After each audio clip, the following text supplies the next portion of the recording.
नमस्कार, आवाज इंडिया में आप सभी का स्वागत है। मैं हूं सीमा। महाराष्ट्र में मराठी भाषा को लेकर विवाद अब नागपुर तक पहुंच गया है। नागपुर के यूनियन बैंक में मनसे कार्यकर्ताओं ने जमकर हंगामा किया। मामला एक सड़क हादसे में मारे गए युवक योगेश बोपचे के बीमा क्लेम से जुड़ा है, जहां बैंक ने एफआईआर का हिंदी अनुवाद मांगा था। परिवार ने आरोप लगाया है कि मराठी एफआईआर को माने न मानते हुए बैंक ने क्लेम रोक दिया है, जिसके बाद वे मनसे के पास पहुंचे। मनसे कार्यकर्ता पीड़ित परिवार के साथ बैंक पहुंचे और जमकर विरोध प्रदर्शन किया।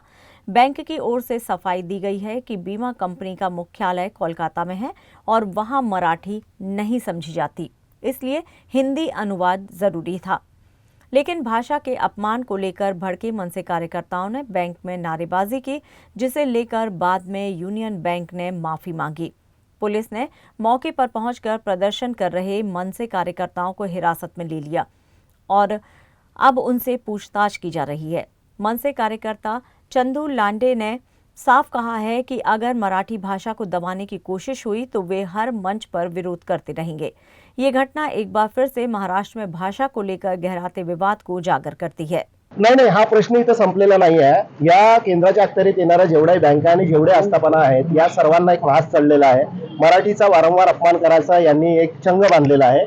पण आता नागपूर शहरामध्ये या एका बँकेच्या मुद्द्यावरून ज्या आधी आम्ही सर्व बँकांना पत्रव्यवहार केलेला माननीय राजसाहेबांच्या आदेशानुसार सूचनानुसार, पण यांना समज आलेली नाही आहे। त्याच्यामुळे आता पूर्ण नागपूरभर आम्ही प्रत्येक केंद्राच्या अखत्यारीत आणि मराठी बँकांनाही पत्रव्यवहार करून यानंतर जर महाराष्ट्रात मराठीचा अपमान झाला तर त्यांना त्यांची जागा आम्ही योग्यरित्या दाखवू, ही सूचना या माध्यमातून आम्ही देतोय। आणि याच्यानंतर तर आम्ही आता हा विषय मोठा करूच। मला एक गोष्ट समजत नाही की पोलीस विभागाने मराठीत केलेली एफआयआर, मग ती एफआयआर या बँकेकडे आणली, पोलिसांची मराठीतली एफआयआर ही बँक घेत नाहीये, म्हणजे हा विषय पोलिसांचा आहे। पोलिसांनी त्यांच्या विरोधात आक्रमकपणा घेतला पाहिजे, एफआयआर रजिस्टर केला पाहिजे।